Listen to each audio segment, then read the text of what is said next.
Hey everybody, welcome to another episode of Just Open It, the YouTube series in which I open recently acquired toys. My name is Russ. Thank you very much for watching this video. I really appreciate it. If you're a fellow action figure collector or a fan of pop culture in general, please consider subscribing to my channel, Karaoke Fanboy TV. I will be opening Masters of the Universe toys exclusively between now and June when the new Masters of the Universe movie opens. I'm that excited for this feature film to finally be released. Today I am opening the Masters of the Universe Origins Sketchbook Series Spikor.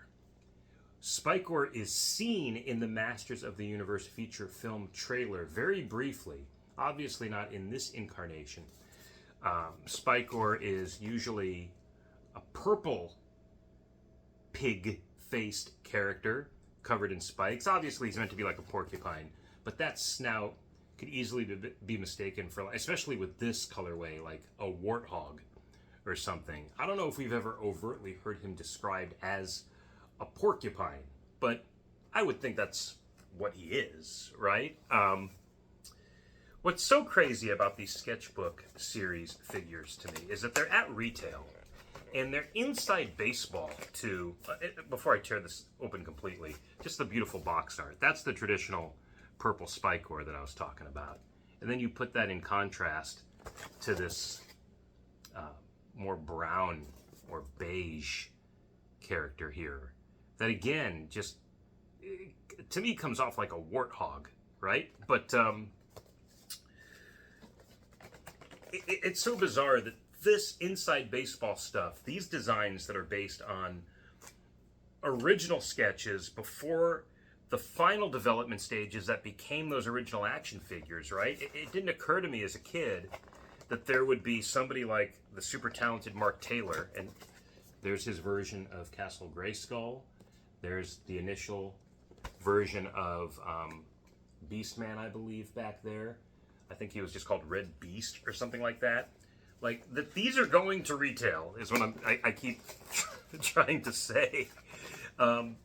And that other characters that are core to Masters of the Universe, like Stondar, for example, was the most recent one. He's one of the Rock Warriors.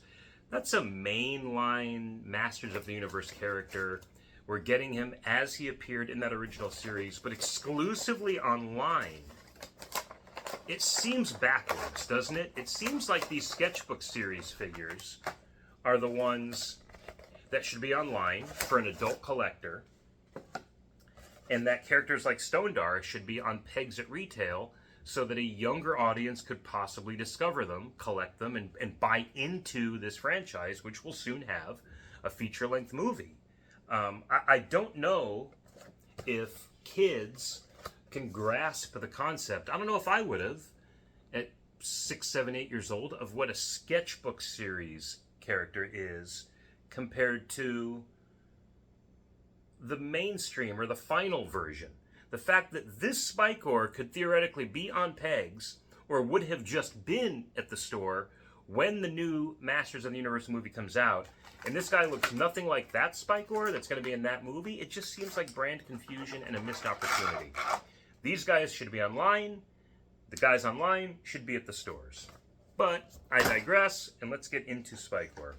What I love about the Sketchbook Series too is you get this little insert that is so difficult to throw away because the artwork is beautiful. Now, it's not the original Mark Taylor sketches. Mark Taylor was the designer that was kind of seminal in creating these characters. There's even Spikor up there in the slime pit, I think.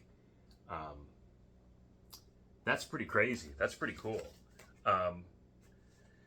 Again, of the Sketchbook Series critiques that I have, which are very few, it is their availability at retail versus online, only because I wish, like I said, those other characters are available at stores first. But it's that when you say Sketchbook Series, okay, that implies a sketch. That implies an artist's sketchbook. Who's the artist? If you're going to put these at retail, then at least offer that education and give credit where it's due. And say this is the creation of toy designer Mark Taylor or Roger Sweet or whoever these guys were. So an adult collector like me kind of gets that little nudge toward nostalgia, a little nudge toward history. and it just kind of creates a holistic approach to this concept. But here he is on his face, Spikor, with no applications yet. This guy's a warthog, man. Look at that. But with spikes, you'd think he's a porcupine. Little hole in the butt, that's where the tail goes. Here is the attachable tail. Oh, I just realized he's got like a stinger on the end or something. That's pretty cool. So, this should be easy enough. Wiggle that in like so. And there isn't like a snapping sound. I wish there were. That usually gives me some peace of mind that it's in there right. And it's an awkward gap there. But if this character is on display on your shelf, you would never really notice that. There is articulation to the tail, consequently. And let's just see real quick. I don't do this often enough. How easy does he stand if the tail is on more display than that?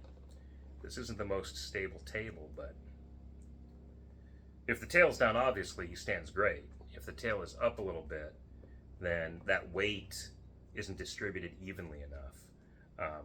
So, tail down, no big deal. Love this mace. It's a variation of the yellow mace the original Spikor came with. This is pretty brutal.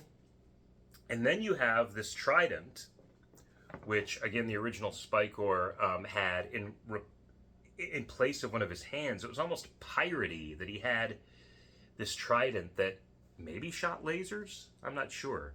And this kind of translucent plastic makes this a really cool attachment. So, I hate this, but you pop off a hand, apply the trident, and am I doing this on the right hand? Or left hand, or whatever? Yeah, it looks like this would be his left hand. His left hand is the right hand as far as applying the trident. Kind of awkward looking, actually. But if this is how the original sketch looked, then who am I to judge? The original Spikor, as in the final Spikor, this was like retractable. And sometimes it would be annoying in the original figure because if he was standing up, it would fall of its own volition out. So this is just more of a hook hand-like accessory. Again, adding this pirate-like persona to Spikor. I'm not sure what his origins are as a character, other than just a minion of Skeletor. And is there like a race of these guys? Or is he unique in that way? I'm realizing he has earrings. I'm going to say the word one more time. There is a pirate element to this guy that I never really appreciated before. But all that said, this is a very cool figure. I do love these Sketchbook Series action figures. I really do. They speak to me as somebody that designs his own characters as well. Talk about that in a second. And they just offer this kind of prototypical universe to the Master's lore. I'll put these, as I've said about the other Sketchbook Series toys, with my Lords of Power figures that came out in the Origins line, and some other characters like the Green Goddess and Demo Man that were kind of the predecessors of those final versions, like of the Sorceress and Tila, respectively, and Skeletor with Demo Man, right? So, very cool to have this character, who was not a Wave 1 figure. It's nice to know that all of these guys were on the drawing board for a minute. And even when they got in the groove, there was still some development before the final version. They still put a lot of thought into these figures. They didn't take their abilities, and these were very talented toy designers, they didn't take their abilities for granted. They didn't draw this guy and say, there's Spikor next. Like, they really took their time and decided, okay, we got something going with the purple color scheme with the villains. Let's get back to that. He doesn't have to look quite so much like the actual earthen animal, whether it's a porcupine, a warthog, a pig, whatever this is, a javelina. It's all kind of all there. The fact that he's purple in the final version makes him a little otherworldly. It associates him with more of the villains like Skeletor, like Evil Lyn. There's a lot of purple there. So that makes this version different, and arguably, even if you wanted to create your own headcanon, a different character entirely. Listen, I'm rambling on, but when it comes to Spikor, I think you get my point. See what I did there? Thank you very much. Listen, if you enjoyed this commentary, again, you could follow me on Instagram at AmazingAZComics. I do create my own mini comics rife with original characters like Spikor, but my characters are Southwestern superheroes and villains. I have June Monsoon and the Dust Devil and Sam Brero, and my flagship character, Speed Cameron, the living speed camera. Those characters all star in my mini comic book series that I've been self-publishing since 2010. I'm currently working on issue 57 as I record this video, and you can find out more details about that on Instagram at AmazingAZComics. I'd really appreciate you following me there. Until next time, when I grab another unopened Masters of the Universe toy from the growing pile here in my living room and I tell myself, you know what? Just open it. I'll catch you next time.